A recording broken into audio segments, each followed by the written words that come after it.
Boa noite a todos e a todas. Enquanto todo mundo vai entrando aí, eu vou tentando adicionar aqui a nossa convidada, Gabi Mansur, do Justiça de Saia, para a gente fazer mais essa revoada feminista daqui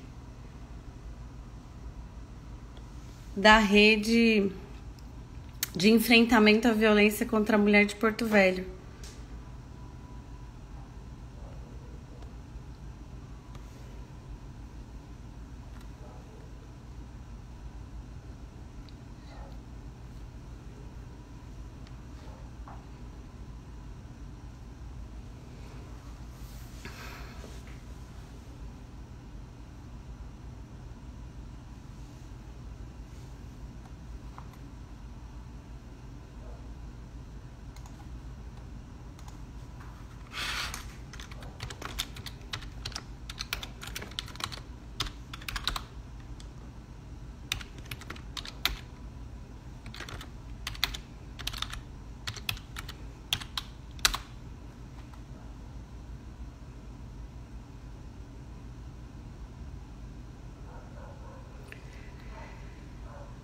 Benedita, tudo bem? Tá tudo certo? Tá me ouvindo bem? Charlene? Bora mobilizar essa mulherada aí pra revoar, gente. Adriana, quanto tempo?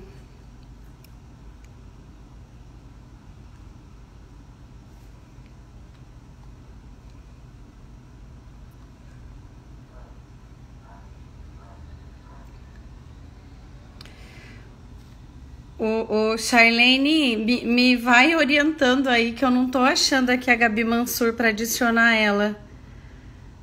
Onde é que eu adiciono aqui? Ah, já achei.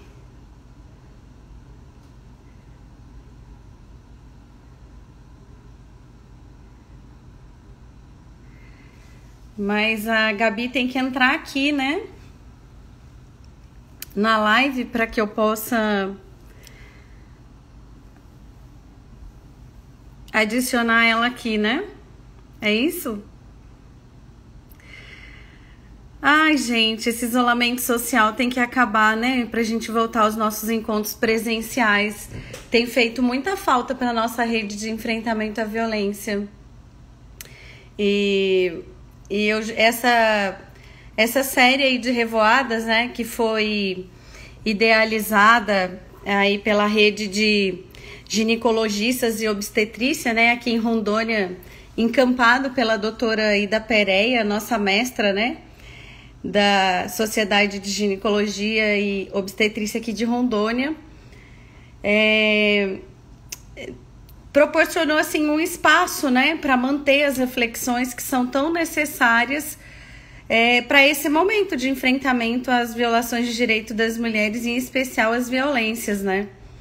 Então, isso está ajudando bastante a manter os nossos encontros, o nosso contato, manter a temática em pauta.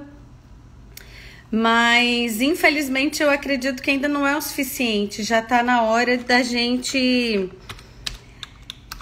retomar, né, as nossas atividades, os nossos encontros presenciais e matar nossa saudade. Juliana, minha amiga, juíza, super feminista, envolvida aí com essa rede, aliás, mais que envolvida, hein, Ju? Eu falei hoje para ela, Benedita, que eu quero ver uma live dela para falar para as mulheres, porque a Juliana, ela inspira muito as mulheres, viu? Pensa numa mulher que empodera outras mulheres. A gente tem que, na próxima edição das Revoadas aí, incluir a nossa queridíssima Juliana, viu, Benedita? Não esqueça. Eu acho que a Gabi Mansur já me respondeu aqui no WhatsApp, ela já está para entrar conosco. Enquanto isso, eu vou já adiantando aqui para vocês, eu acho que talvez algumas aqui, né, das nossas participantes não tenham acompanhado esse projeto desde o início. As revoadas feministas, né, e aí é bom lembrar por que os pássaros revoam.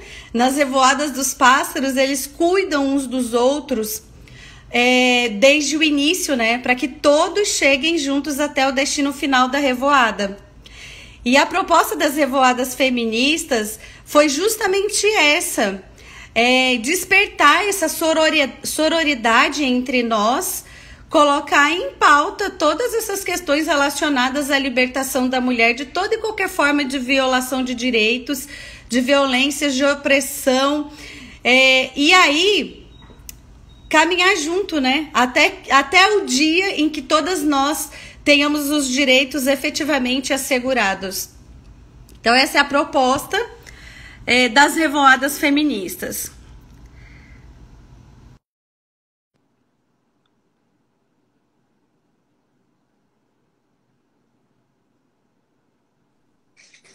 Oi, Tânia.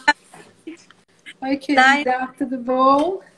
Tudo ótimo. Ai, que bom. Desculpa, atrasei um pouquinho porque eu estava numa outra reunião.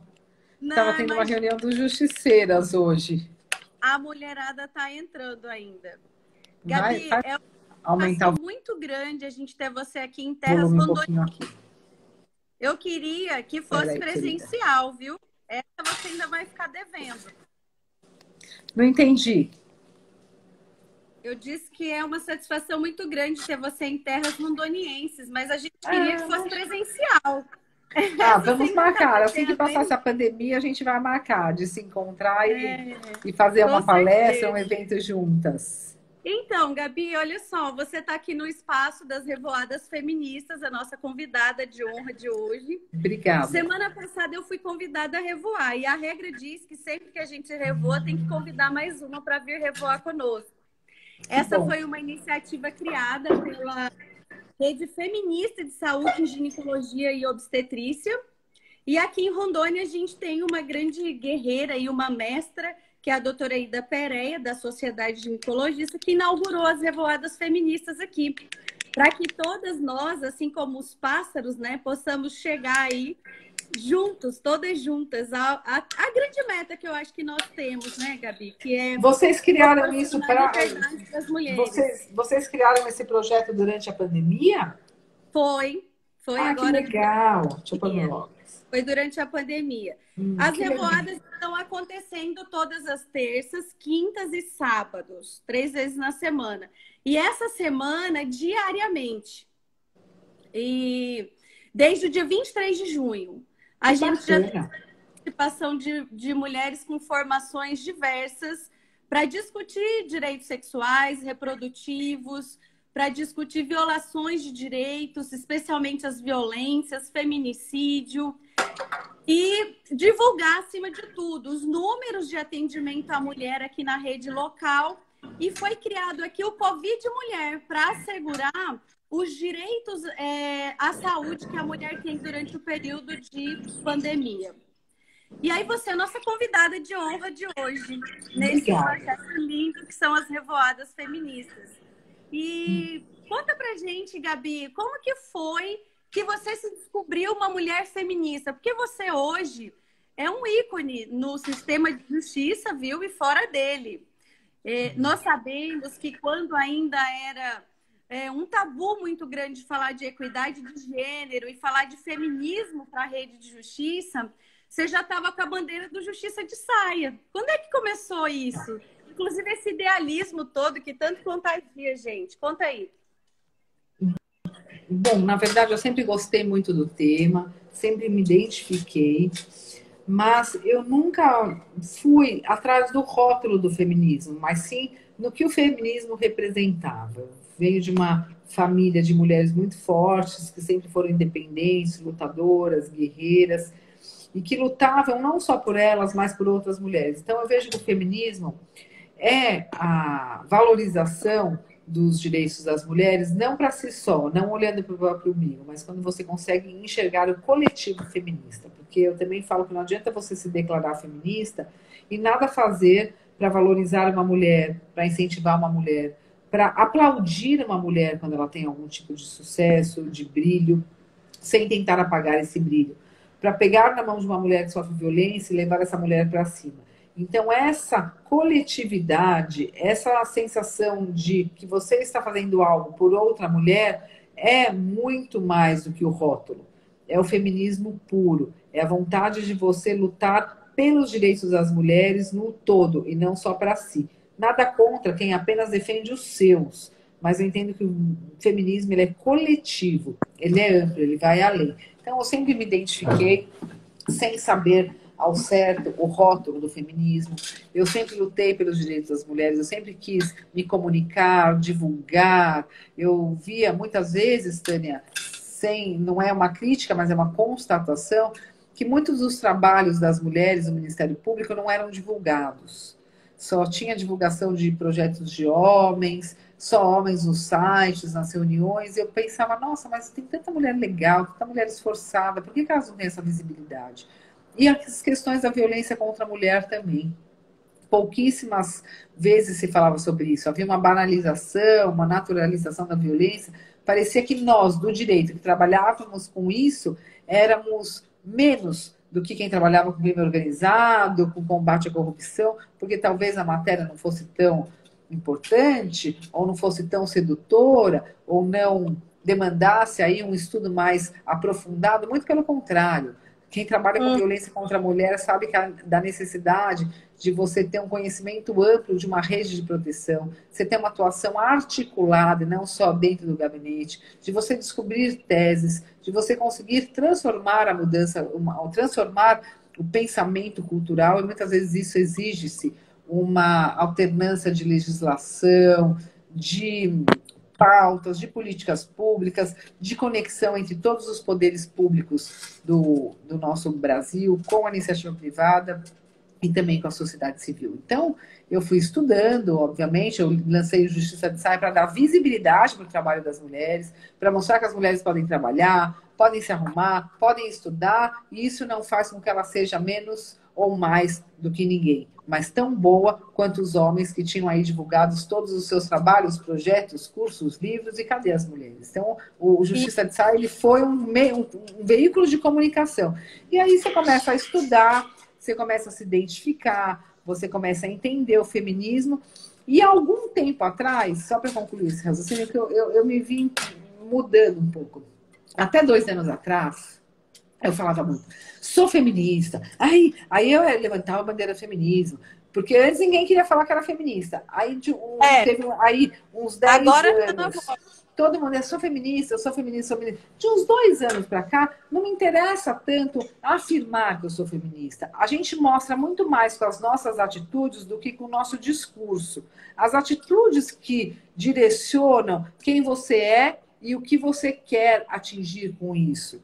E rótulos não me definem mesmo, eu não sou adepta a nenhum tipo de estereótipo, nem as pessoas rotulam o feminismo com estereótipos de mulheres, do feminismo, que também é errado. Para mim, o feminismo é a liberdade de ser o que quiser ser, lutar pelo que quiser lutar, ser solteira, divorciada, casada, hétero, lésbica, qualquer coisa. É o direito de você ser o que você quiser ser. Então, hoje eu não faço tanta questão de ficar frisando, eu sou feminista, até porque você afasta muitas mulheres que podem trazer um grande avanço, grandes conhecimentos e se unir à nossa pauta. Portanto, eu sou uma mulher que luta pelos direitos das mulheres com união e olhando sempre para o coletivo feminista e feminino. E esse é um grande desafio atual, Gabi, é colocar todas as mulheres, né, com as suas lutas próprias, com as suas crenças próprias, com os seus próprios idealismos, dentro do mesmo espaço para lutar por todas. E muitas vezes eu tenho observado que, em nome do rótulo, nós temos excluído algumas mulheres desse processo de construção. E eu admiro muito o seu trabalho, porque eu acompanho já de algum tempo, e desde o início você sempre teve o olhar e a preocupação de incluir, inclusive, especialmente os homens.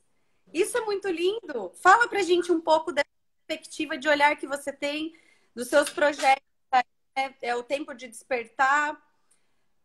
três aspectos nessa questão dos homens. Primeiro, trabalhando há muito tempo com violência contra a mulher, desenvolvendo vários projetos de combate à violência contra a mulher, abrindo as portas mesmo para os direitos das mulheres serem preservados quando ela sofria violência, não só com processo criminal, mas também incluindo essa mulher no mercado de trabalho, atendimento psicológico, socioassistencial, fazendo com que essa mulher participasse de rodas de conversa, acompanhamentos jurídicos, tudo que era previsto pela Lei Maria da Penha, também durante o processo criminal e fazendo essas parcerias aí com o município, com o poder público, coordenadoria dos direitos das mulheres. Mesmo assim, Tânia, eu percebia que a gente não conseguia diminuir o índice de violência contra a mulher. A gente não consegue diminuir esse índice de violência. E eu ficava muito preocupada, porque naquela época eu não sabia se aumentavam as denúncias ou se de fato a violência tinha aumentado. Então havia uma preocupação muito grande. Eu falei, não, eu acredito que as denúncias estão aumentando, mas os crimes também. Porque fica uma coisa sem nexo.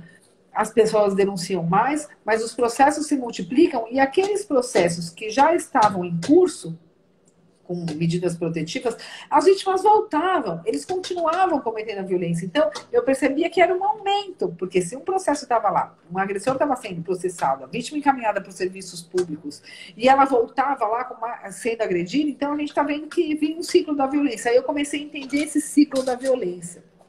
E vi que não há necessidade de você fazer tanta coisa se você não trabalha o outro lado desse ciclo. A gente sempre fala na vítima, a cada 15 segundos uma mulher é agredida, a cada 1h30 uma mulher é morta, e por aí vai. E alguém fala do agressor que a cada 3 homens um agride uma mulher? Ou que a cada 15 segundos um homem agride uma mulher no Brasil? E que a cada 1h30 um homem mata uma mulher no Brasil pela condição de sexo feminino? Então você tem que trazer o autor da violência para o debate, não ele fisicamente, mas a questão dele estar nessa relação e o que nós estamos fazendo para que ele se conscientize disso, porque ele está perpetuando os atos de violência no tempo e no espaço.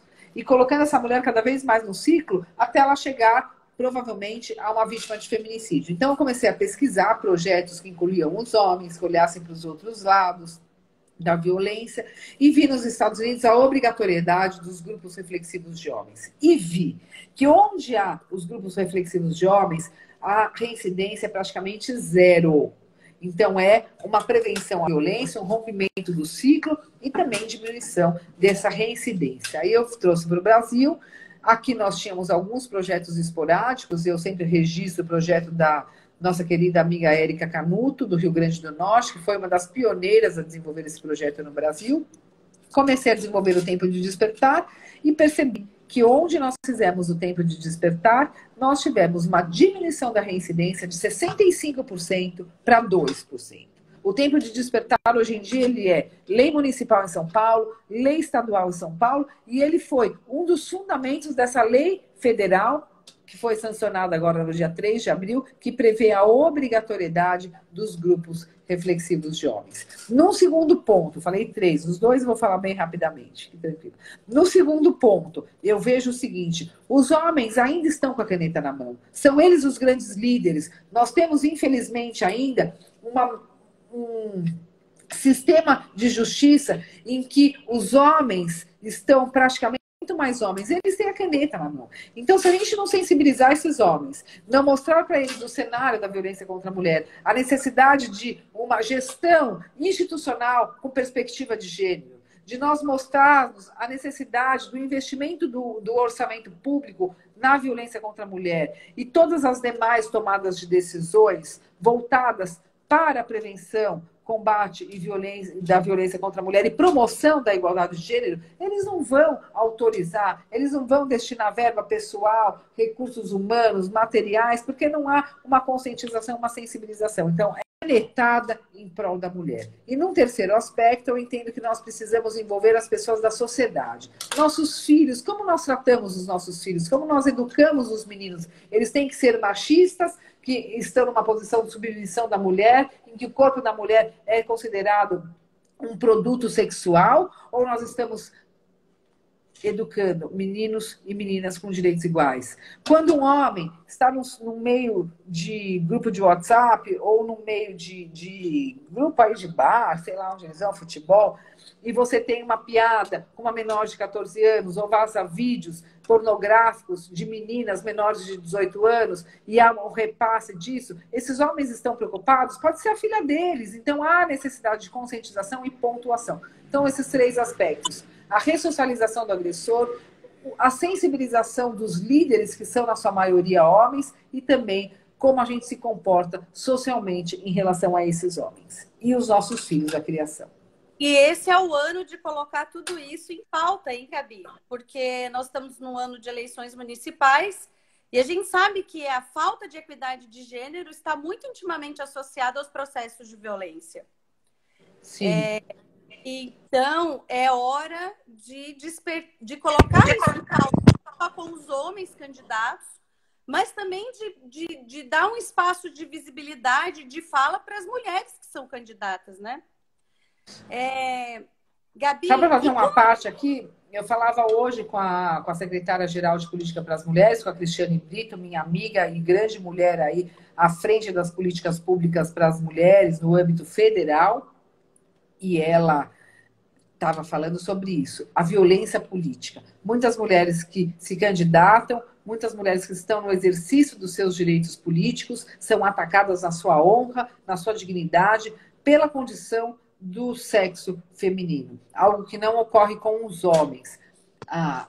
Sempre as críticas às mulheres dizem respeito ao corpo, ao seu estado civil, ao seu comportamento, aos seus atributos físicos, dificilmente aos seus atributos intelectuais. Para eles é importante a figura e não o conteúdo, a forma e não o conteúdo. Então, essa violência política, infelizmente, afasta muitas mulheres do poder e muitas mulheres do direito de se candidatarem e de serem votadas e eleitas. É sim uma lesão aos nossos direitos políticos, que nada mais é do que direitos fundamentais previstos na Constituição Federal. Então, esse ano nós vamos assistir aí como vai ser muitas mulheres se candidatando. E eu acho importante essa promoção da igualdade para todos os candidatos homens. E quando eu conheço um candidato a prefeito ou a vereador, eu sempre friso a necessidade de incentivar as mulheres a fazerem parte dos partidos. E, por fim, Tânia, nós temos que entender também que a pauta eleitoral ela é muito importante para dar visibilidade para a causa. Mas uma coisa que me irrita muito, que eu tenho percebido ao longo desses últimos 10 anos que eu me aproximei mais do Congresso Nacional, da Assembleia Legislativa e da Câmara dos Vereadores, prefeituras, governos municipais, aí, governos estaduais e federais, eu vejo o seguinte: muitos se apropriam do tema, se apropriam dos direitos das mulheres para fins eleitoreiros, porque ficam lançando projeto de lei, aprovação de leis, sem nenhum conteúdo e sem que isso tenha uma eficácia lá na frente. Então, isso também é algo que deve ser evitado. Se apropriar de um tema tão importante, tão caro para a sociedade brasileira e cuja protagonista são as mulheres, para fins eleitoreiros, para se alavancar na sua eleição, sem que isso tenha algum cunho, algum comprometimento de fazer valer essas leis que estão sendo sancionadas ou os projetos de leis inúmeros que estão aí no parlamento. É sempre bom, acho que a gente lembrar nesse debate que representatividade importa e importa muito. Eu acho que é muito importante. Eu nunca me esqueço, me gerou assim uma âncora reflexiva bastante profunda, o seu questionamento ao conselheiro do CNMP que pautou a questão da atividade feminina nos eventos, quando você questionou a ele se não havia uma cota naturalmente invertida para os espaços ocupados pelos homens, né, nas instâncias de poder e decisão. É que, na verdade, Tânia, e sempre com educação, porque o meu estilo não é de enfrentamento, mas é de conquista, é de conscientização, é de debate, temos que trazer para o debate, senão a gente fica quieto e não debate nunca. Mas me chamou a atenção o seguinte: já houve a necessidade de se fazer uma audiência pública dentro do Conselho Nacional do Ministério Público para viabilizar as mulheres nos espaços de poder e liderança, ou para viabilizar os homens nos espaços de poder e liderança? Alguém fez uma audiência pública para falar por que os homens têm que estar nos espaços de poder e liderança. Poxa, fizeram uma audiência pública para debater a mulher no espaço de liderança no Ministério Público. Apesar de ser importante nós debatermos, porque nós precisamos avançar nesse tema, chega a ser ridículo, porque nós precisamos provar o quê? Que nós temos competência e também temos a vontade e a necessidade de estar em cargos de liderança ocupados por homens. Quero uma audiência pública, então, para debater por que os homens têm que estar nos cargos de liderança e poder. Enfim, e esses dias, algumas questões relacionadas à divisão de tarefas, né, no âmbito social e doméstico com uma colega, e eu fiz esse questionamento. Eu disse, escuta, onde é que está escrito? Quando é que foi pactuado que era a mulher que tinha que fazer isso? Ela trazendo... Foi construído, né?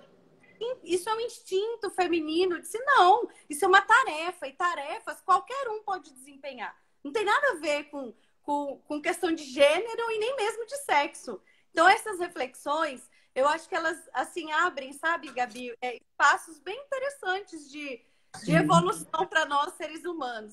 Eu queria que Tânia, só uma colocação. Você falou isso, eu lembrei de um post que eu vi da Valéria Scarance, que ela colocou esses dias, nossa colega aqui de São Paulo, promotora de justiça, coordenadora do Núcleo de Violência contra a Mulher, que ela escreveu assim, era uma mulher varrendo o chão, e ela coloca assim, nenhuma mulher tem orgasmo quando varre o chão. É bom alguém mais varrer também, né? Gabi, agora, durante a pandemia, uma iniciativa estratégica que se destacou bastante em todo o Brasil foi a rede de justiceiras e depois os justiceiros. Inclusive, eu sou uma justiceira local, uma representante local, com muita honra. E acompanha a gente aqui nessa live o Cristiano, que é psicólogo do Juizado de Violência contra a Mulher. E ele era um grupo que ele idealizou, um grupo reflexivo, que se chama Projeto Semeadura, que tem foco na reeducação comportamental masculina dos homens que têm problemas de dependência de álcool e outras drogas. Então, o Cris já se anunciou lá desde o início, justiceiro presente, está registrado o Cris. Eu acho que essa é uma força que tem sido muito relevante para as mulheres. E eu queria que você falasse de como que foi o início, de como que está sendo, quais são os desafios, como que está o alcance dos justiceiros, porque é um dos únicos projetos que eu conheço que nasceu especificamente agora no período da pandemia. Bom, o Justiceiras, no primeiro momento, ele foi uma válvula de escape para as mulheres que estavam sofrendo violência dentro de casa e que nós, que trabalhamos aí no Ministério Público e com violência contra a mulher, sabemos da dificuldade dessas mulheres se deslocarem. Antes da pandemia, dificuldade de chegar até a delegacia lotada, delegacia fechada, não tem delegacia 24 horas. Aí começa aquela rota crítica. Vai para o MP, vai para a Defensoria, não, volta a fazer exame de corpo de direito, volta amanhã porque hoje está cheio, o sistema sai do ar. Ela acaba desistindo. E volta para os braços do seu algoz quando ela quis dar o primeiro passo. Então, eu sempre me preocupo muito com essa rapidez, eficácia da mulher pedir ajuda. Num segundo momento, nós tínhamos aí o Fique em Casa, o confinamento, quase que obrigatório contato, convívio com os homens agressores, em que elas já estavam em relacionamentos abusivos, e isso tendia-se, e nós comprovamos que sim, a aumentar. Questões relacionadas à pressão psicológica, insegurança jurídica, econômica, insegurança política, faz com que as pessoas criem frustrações, criem medos, inseguranças, só que quando há uma cultura estruturalmente machista e agressiva e violenta contra a mulher, nós temos aí esses homens se refletindo violentamente contra as mulheres, como se eles tivessem descontar as suas frustrações. E isso foi muito ruim, porque nós tivemos um aumento da violência contra a mulher no Brasil durante a pandemia. Num segundo momento, Tânia, nós tínhamos que abrir um canal de denúncias rápido, onde essa mulher ia pedir ajuda. E eu entendo que o WhatsApp é o meio de comunicação mais usado no Brasil. Todo mundo tem celular, todo mundo tem Zap e todo mundo consegue se comunicar. E um terceiro momento, que é o voluntariado. Muitas mulheres me procuram para querer ajudar, para querer trabalhar nos projetos. E devem te procurar também, porque nós temos aí projetos em desenvolvimento, a sociedade nos acompanha, querem participar dos projetos, querem fazer parte do combate à violência contra a mulher, essa causa criou uma empatia na sociedade, despertou uma vontade em ajudar. Então, unir útil ao agradável. Abrir o canal de WhatsApp para as mulheres pedirem ajuda de uma forma fácil e rápida e abrir para a sociedade brasileira se inscrever, como hoje nós temos. Os Justiceiras, com 3.500 voluntárias espalhadas em todo o Brasil, e agradeço a todas que fazem parte, você, Tânia, que é uma grande colega, amiga, eu te apoio, você me apoia, nós estamos juntas aí, ainda que do outro lado, cada uma de um lado do país, mas você sabe da minha admiração, apreço, você sempre me acolheu, me aconselhou, me orientou, me apoiou. Então, assim, eu gosto muito de você, ainda que nós tenhamos nos visto pouquíssimas vezes, mas você mora no meu coração. E são mulheres como você, que se inscreveram nesse projeto, e hoje nós temos em todo o país 3.500 voluntárias. Advogadas, psicólogas, assistentes sociais e qualquer mulher que trabalha na rede de proteção, ou que até é dona de casa, mas superou uma violência e quer contribuir para que outra mulher também saiba que ela pode sair dessa situação. E do outro lado, nós já temos 1.500 vítimas atendidas, crimes graves, prisões protetivas, denúncias de abusos sexuais. Esse abuso sexual da Bahia foi denunciado no Justiceiras. E ele foi o primeiro, com 17 vítimas. Agora nós temos mais um, com mais 6 vítimas. Hoje chegaram mais 2 líderes espirituais denunciados. E isso é contribuir para a sociedade brasileira com conexão, simplicidade e sabendo o que é que tem que ser feito. Aplicação da lei, intolerância com a violência contra a mulher e o apoio para a vítima que sofre violência.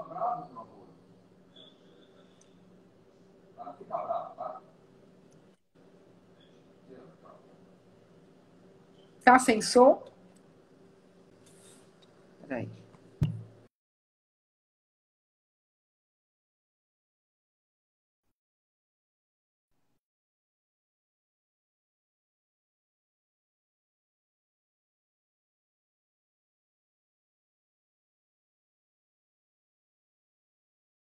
Melhorou. Agora melhorou. A rede de justiça. Vamos lá. Tá me ouvindo? Como que aquele homem...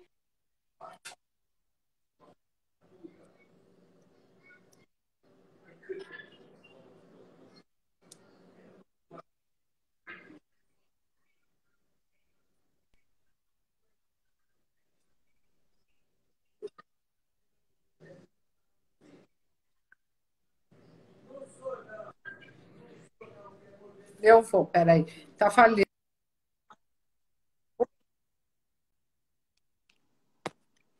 Tá me ouvindo, Gabi?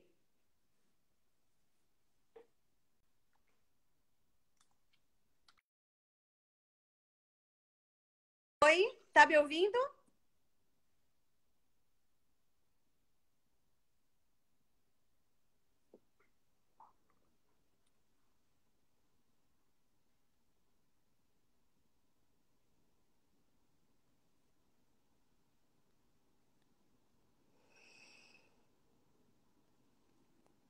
Oi, vocês estão me ouvindo? Perdi a Gabi.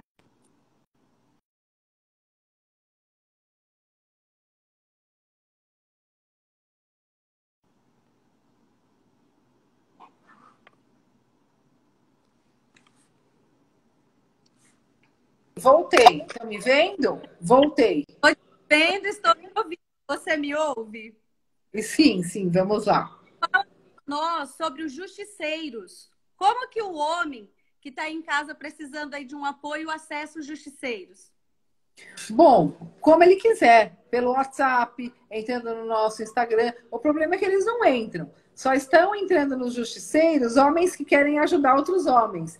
Mas é engraçado, nós temos 1.500 vítimas de justiceiras e 2 ou 3 casos de homens que pediram apoio, orientação para os justiceiros. E aí nós já temos mais de 100 voluntários. Isso demonstra que a cultura do homem é de não pedir ajuda, se sentir autossuficiente, não achar que está cometendo violência e também não se abrir. Homem não pode falhar, não pode chorar, e muitas vezes eles acabam camuflando isso, infelizmente, com violência. É ruim, esses homens precisam falar, precisam debater, precisam ouvir outros homens, por isso que nós colocamos o Justiceiras, que veio também na mesma toada do Tempo de Despertar. O sucesso do Tempo de Despertar me trouxe também trazer os Justiceiros, que seria o Tempo de Despertar online, que nós vamos desenvolver agora para todo o Brasil. Mas eu acho que a gente tem conquistas para celebrar, Gabi. Quando você começou com os grupos reflexivos, isso era muito mais tabu, né? Acredito que hoje os homens já sejam mais, alguns pelo menos, adeptos a essa proposta de reeducação. Como que você avalia isso? Essa evolução aí desde o início desse trabalho? Mais ou menos ainda, Tânia. Eu vejo uma evolução da necessidade, da conscientização de que é necessário ter esses projetos, esses grupos, mas pouca conscientização da necessidade de participação. Porém, os projetos dão certo porque eles são obrigatórios. É obrigatório o comparecimento a partir do momento que esse homem é intimado. Isso eu sempre defendi exatamente por essa cultura. Você vai esperar o homem ir num grupo de agressores anônimos, de livre e espontânea vontade. Eu até espero que um dia tenha isso, mas agora nós não temos. Vide os justiceiros. Os homens podem se inscrever de forma online, os homens podem pedir ajuda sem se identificar, com homens que não são do sistema de justiça, mas são homens aí de todo o Brasil, de toda a sociedade brasileira, eles não procuram. Imagine eles sendo processados e encaminhados voluntariamente pelo juiz ou promotor para ir num grupo de homens agressores. Não vão, ou vão no começo e depois não vão mais. Agora, obrigatoriamente, eles vão. Porque essa obrigatoriedade, ela tem uma função muito grande, pedagógica. Primeiro, ela mostra que o homem está sendo fiscalizado pelo sistema de justiça. Ela já mostra para o homem que ele está errado, que ele cometeu violência em tese.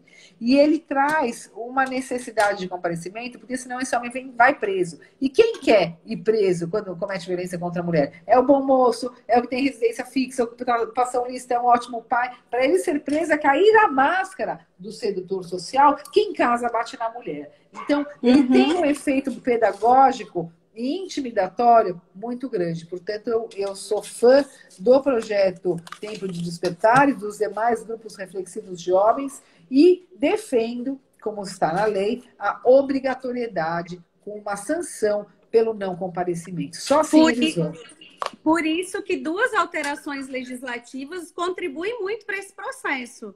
A criminalização, enfim, sem nenhuma margem de dúvida, do descumprimento da MPU e a obrigatoriedade dele ser inserido nesses grupos. Gabi, você fez parte dessa mobilização para a alteração dessa lei? Fiz. Eu apresentei em 8 de março. Faz toda a diferença. Eu apresentei, bom, você sabe, né, como eu sou. Vou lá, sou ousada, vou lá e vou fazendo. Enfim, espero que dê certo. Sai da caixinha. Dessa forma a gente vai conseguindo. Algumas coisas dão certo, outras não dão, mas quem tem boa intenção, quem tem o coração bom, quem está preocupado com os outros, com o coletivo e cumpre suas funções, Não tem como dar errado. Pode demorar, mas uma hora dá certo. Então eu acredito. Eu fiz. A Danda Miguel está perguntando aqui durante quanto tempo é obrigatória essa participação? A depender do juízo. Aí nós temos do juízo ou do projeto, mas a lei diz comparecimento obrigatório aos grupos reflexivos de homens. É uma alteração na lei Maria da Penha, artigo 23, salvo engano, não sei se é inciso, esqueci o inciso, mas está lá. É uma lei que foi sancionada no dia 3 de abril, durante a pandemia, e eu fui uma das pessoas que levou essa situação e esse meu ponto de vista para a época o Ministério da Justiça. Eu entreguei na mão do ministro, à época, ministro Moro, um pacote. Já que teve um pacote anticrime de corrupção, eu quero um pacote anticrime de violência contra a mulher. Porque é tão grave e causa tanta violência, tantas mortes e tanto também prejuízo ao erário, quanto o crime de corrupção. Só que as pessoas não veem porque muitas vezes essa violência contra a mulher não se materializa em números, mas sim, muitas vezes, em mulheres com olho roxo, depois retomam os relacionamentos, porque também não se entende qual que é a sistemática da mulher, as circunstâncias em que ela sofre essa violência. Então, há muito mais uma culpabilização da mulher e uma justificativa da violência do que um propósito de engajamento no combate, na prevenção da violência contra a mulher. Com certeza. Você falou para a gente da questão da necessidade do envolvimento social para esse enfrentamento da violência e, quiçá, um dia superação, né? Gabi, agora às vezes aponta aqui no dia a dia uma dificuldade, queria que você falasse um pouquinho disso para a gente, que é das pessoas, inclusive das próprias mulheres, perceberem os processos, os mecanismos de violência. Muitas vezes eu vejo que tem uma dificuldade de percepção. Olha só, você trouxe uma luz para o cenário nacional de uma reflexão que eu acho relevantíssima, que é a questão da prática de violência por líderes religiosos. Muito obrigada. Isso trouxe uma luz, assim, e a gente está discutindo isso cada vez mais, e as próprias instituições religiosas estão percebendo que já deu, é a hora da gente mudar tudo isso. E parece que tem um desafio para o próprio processo de autopercepção e de percepção coletiva como um todo. Como que você tem avaliado tudo isso, Gabi? Bom, a naturalização da violência, ela é o pano de fundo para a não percepção dos comportamentos agressivos, abusivos e violentos. Porque a mulher também, ela é criada num ambiente em que tudo que é violação aos direitos das mulheres, muitas vezes aqueles pequenos sinais de violência são esquecidos, são subnotificados, são naturalizados ou tidos como brincadeira. Só que tudo isso faz parte do machismo. E o machismo acaba sendo uma sobreposição de homem em relação à mulher. Uma relação de poder que não deveria existir, mas existe, colocando a mulher nessa submissão, sob controle, sob posse e propriedade desse homem. Como se ele controlasse não só o que ela vai vestir, como também o pensamento dela, a ideologia dela, o espaço dela, a liberdade de ir e vir, que é importantíssima, o direito ao trabalho. Então, essa mulher acaba perdendo a sua essência e ficando totalmente sob o comando e o controle e a dependência. Eu detesto essa palavra dependência, a dependência do agressor. Porque quando a gente depende de alguma coisa, a gente perde a nossa liberdade. Ninguém é livre quando tem uma dependência. Se você depende de um relacionamento abusivo, além de você não ser livre, você está em situação de violência. É igual a mulher com câncer, que ela não enxerga que está com câncer, não faz a quimioterapia, mas está lá o cabelo caindo, ela está morrendo aos poucos, mas ela acha que não, que ela deixou de tomar vitamina e o cabelo está caindo e o peito está doendo, porque ela fez muita ginástica. Mas ela sabe que ela está com uma doença, mas ela não quer enxergar. Ela só enxerga quando há uma materialização disso, ou um olho roxo, ou um nariz sangrando, e às vezes já é tarde demais. E ela está em situação de risco extremo. Então, eu sempre falo que as mulheres também têm que ter uma participação ativa no combate à violência contra mulheres. Mulheres vítimas, né? Identificando, não aceitando, rompendo esses relacionamentos logo no início, porque senão é sofrimento na certa. E não é só o sofrimento, é o risco que ela corre. Ciúmes em excesso, deixar de fazer tudo o que você gosta de fazer com medo de agredir, ofender ou desagradar, ser controlada, excesso de ciúmes como muito amor não é, isolamento como só quero cuidar de você também não é bom, deixar de fazer suas coisas porque ele não quer, ele não deixa, ele não gosta, mas eu quero agradar. Isso é ruim e muitas mulheres que não identificam os relacionamentos abusivos vieram de lares violentos e abusivos também. Então, o padrão comportamental, a gente fala que a nota de corte é baixa. Ela acaba aceitando inconscientemente essa lesão à sua liberdade, aos seus direitos e essa abusividade que pode se transformar numa violência e num crime. Quando se transforma o relacionamento abusivo e a violência psicológica num crime de violência psicológica? Quando a mulher adoece. Quando há um nexo causal entre todos aqueles comportamentos e uma consequência na saúde da mulher. Saúde física, doenças psicossomáticas, de baixa imunidade, porque ela está fraca, ela está sem energia, ela não come, muitas vezes ela abusa do álcool e da droga, ela começa a fumar muito porque ela está ansiosa, ela está nervosa, ela está frustrada. Depois vem a doença psíquica, depressão, síndrome do pânico, distúrbios do sono, alterações de peso, pensamentos suicidas, automutilação e a violência social, que é o isolamento, a falta de acesso à internet, aos grupos, à comunicação, isolamento, não trabalha, não estuda, não sai de casa, não tem convívio com alguém. Por quê? Porque ela está deprimida, ela está com medo, ela está se sentindo sem autoestima e desqualificada por esse agressor.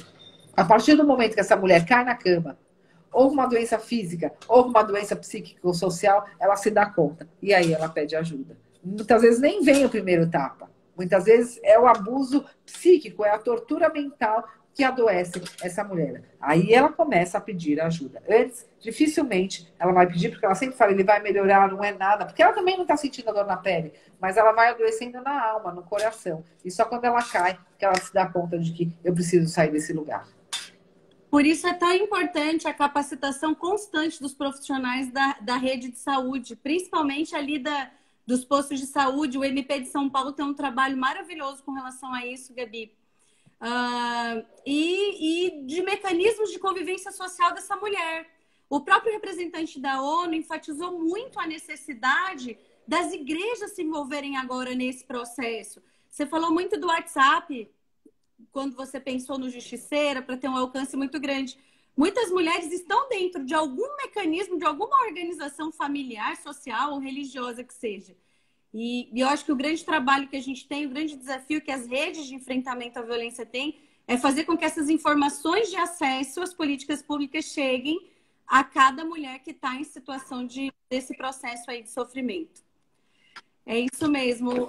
A gente está encaminhando para o final. Você falou muito agora da questão da dependência da mulher. E essa dependência muitas vezes é econômica, financeira, aliás. E aí eu queria que você desse uma pincelada para a gente aí na proposta do Tem Saída.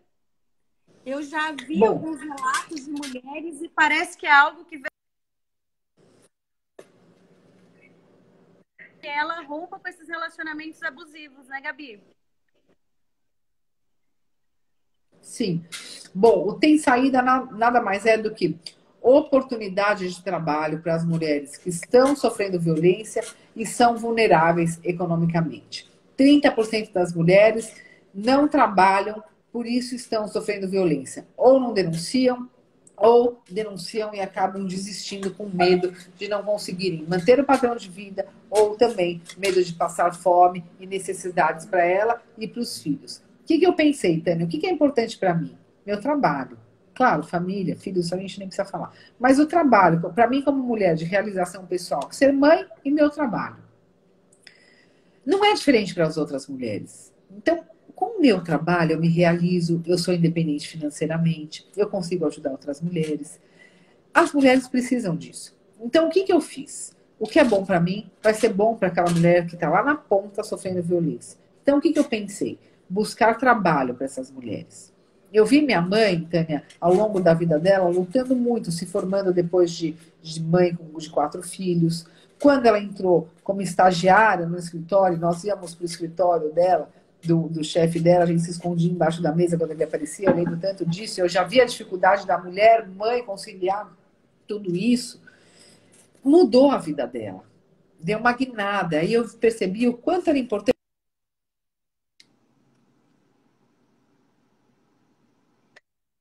funcional e a sua independência financeira. E aí eu passei a buscar emprego para essas mulheres. Fiz aproximação com empresas que ofereciam vagas, coisa caseira, pequena, uma vaga ligada. Eu percebi que essas mulheres que ingressavam no mercado de trabalho não voltavam mais na promotoria para denunciar a violência. Voltavam sim, com a carteira de trabalho assinada na mão, agradecendo que estavam livres da... Ligaram de novo, desculpa. E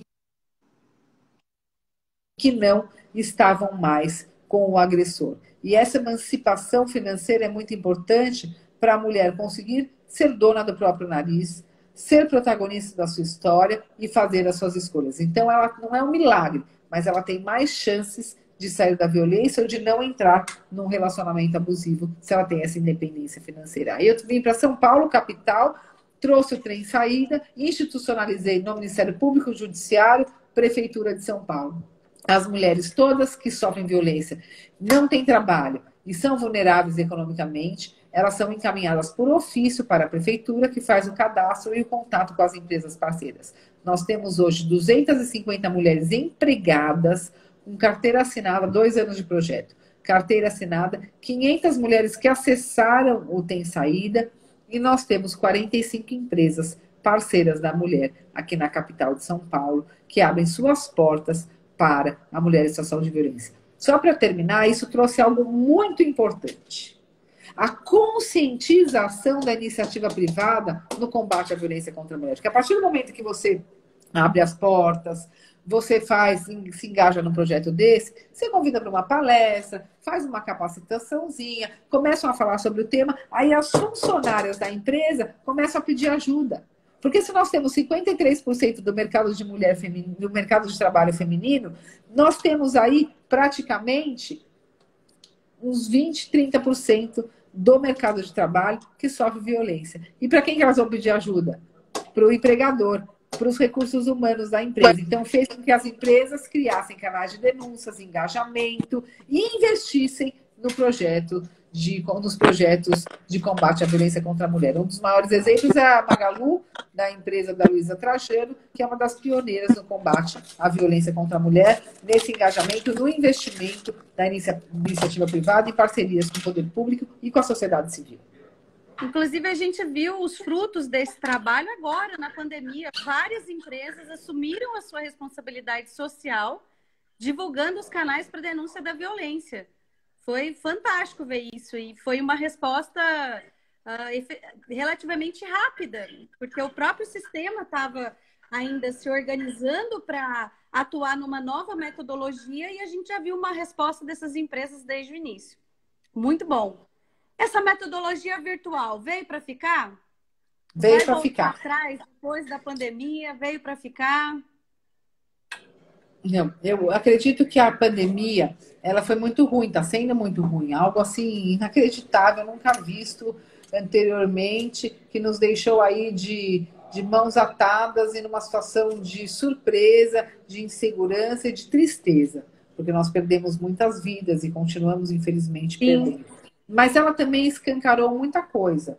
As novas formas de trabalho, a desnecessidade de burocracia, a necessidade de rapidez, de eficácia, diminuição de custos, conexão entre as pessoas. Então, se teve algo bom, foi mostrar uma nova forma de trabalho, de enfrentamento, principalmente da violência contra a mulher. Veio para ficar, sim, nós conseguimos fazer muitas coisas boas, se articulamos muito, desenvolvemos muitas ideias, projetos. Quando que nós íamos conseguir, Tânia, conversar tão facilmente, fazer uma palestra, um bate-papo tão facilmente? Verdade, verdade.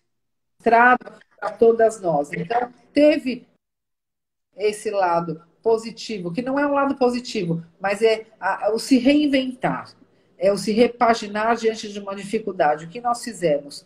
Nós fomos atrás do que nós tínhamos dentro de casa, com o celular na mão, uma rede de Wi-Fi que às vezes não funciona, mas com o propósito de buscar justiça e felicidade para todas nós.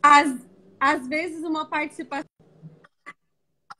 infantil também, inesperada. Nossa, na minha casa, antes no começo eles estavam vibrando, toda hora eles apareciam, agora eles já não querem mais saber. Alguém me chama, cadê a mamãe? Tá na live.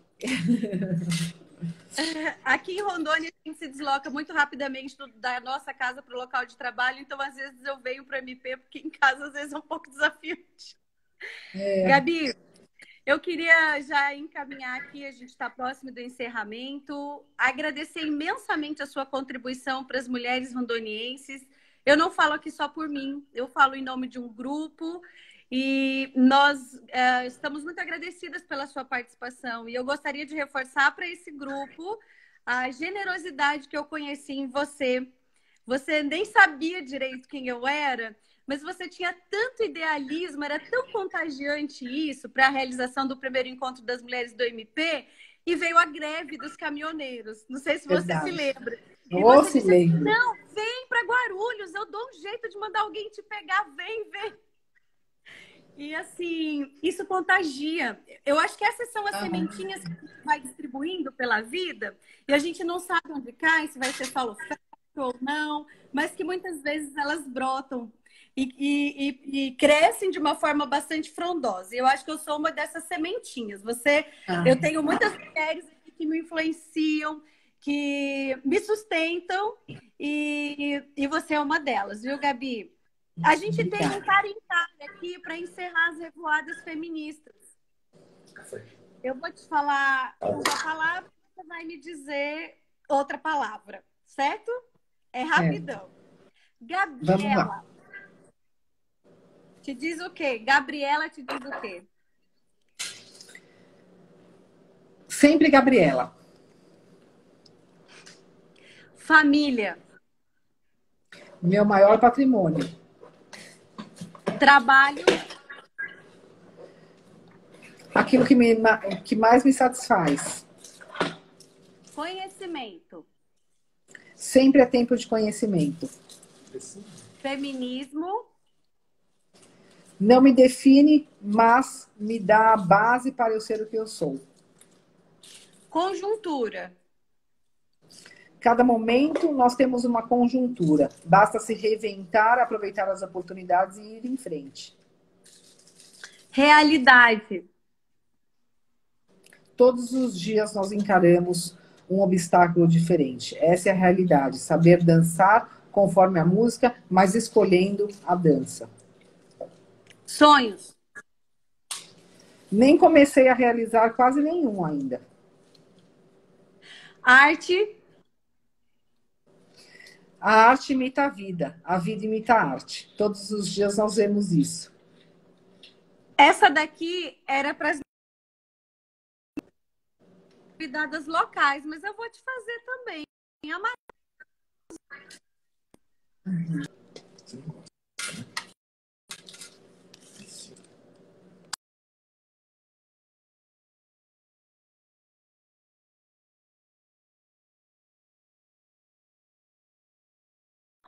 Vida. Você repete para mim, Tânia, porque bem agora falhou.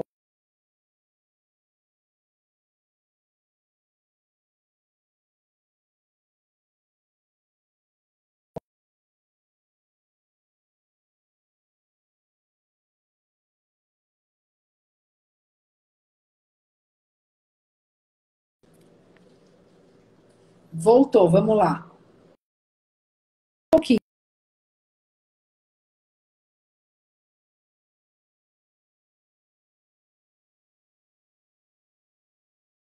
Vamos lá, voltou. Voltou, vamos lá. Tá me ouvindo, Tânia?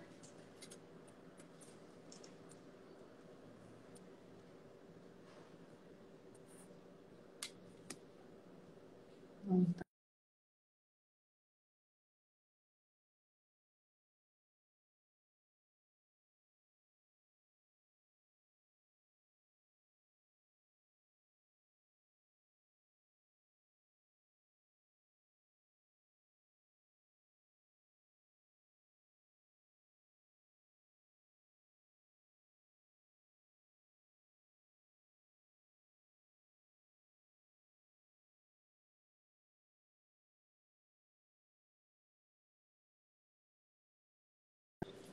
Oi, voltei.